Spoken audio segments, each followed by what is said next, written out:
নমস্কার দর্শক বন্ধুরা, রে স্পোর্টস এর পর্দায় আপনাদের সকলকে স্বাগত জানাই। এই মুহূর্তে আমি দাঁড়িয়ে রয়েছি যুব ভারতী ক্রীড়াঙ্গন প্র্যাকটিস গ্রাউন্ডের সামনে।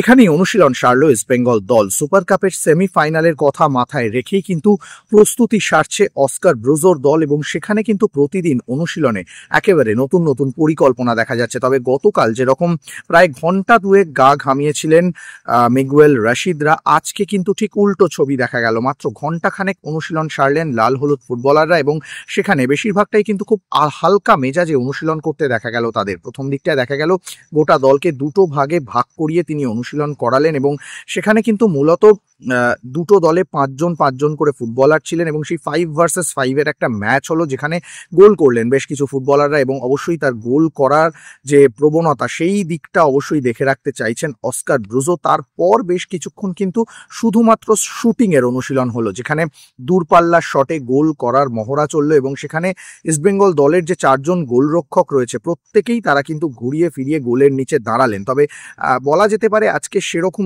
ইন্টেন্স অনুশীলন হয়নি, মাত্র ঘন্টা খানেকের অনুশীলন। এবং কালকে কিন্তু ইস্টবেঙ্গল দল একটা প্রস্তুতি ম্যাচ খেলবে নিজেদেরই রিজার্ভ দলের সঙ্গে।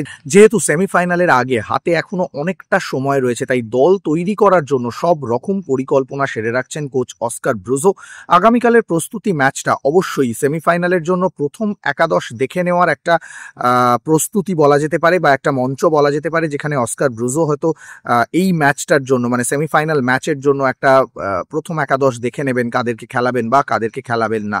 পাশাপাশি আরও একটা বিষয় বলার, যেটা ইস্টবেঙ্গল দলের যে সমস্ত ফুটবলাররা জাতীয় দলের ডিউটিতে ছিলেন তারা কিন্তু আজকে অনুশীলনে যোগ দিয়েছেন, যার মধ্যে মহেশ রয়েছেন জয় গুপ্তা, রয়েছেন এডমুন্ড। তবে আনোয়ার আলী তিনি কিন্তু বেশ কিছুদিনের ছুটিতে রয়েছেন, ছুটি কাটিয়ে তিনি আবারও ইস্টবেঙ্গল অনুশীলনে যোগ দেবেন, এবং তারপরেই পূর্ণ শক্তির দল পেয়ে যাবেন অস্কার ব্রুজো।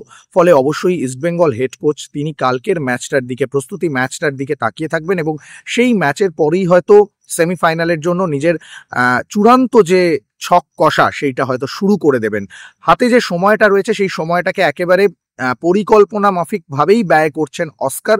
সেক্ষেত্রে প্রত্যেক দিনের অনুশীলন দেখেই সেটা বোঝা যাচ্ছে, এবং ইস্টবেঙ্গল ফুটবলাররা তারা কিন্তু প্রত্যেকে চনমনে মেজাজে রয়েছে। আজকে যখন শুটিং প্র্যাকটিস হচ্ছিল তখন কিন্তু প্রত্যেকের সেই উচ্ছ্বাসটা তাদের চোখে মুখে, তাদের শরীরী ভাষায় দেখা যাচ্ছিল, এবং ফলে বাকি যে সময়টা রয়েছে সেই সময়টাতেও ইস্টবেঙ্গল দল একেবারে পরিকল্পনা মাফিক অনুশীলন করবে, সেটা বলাই যায়।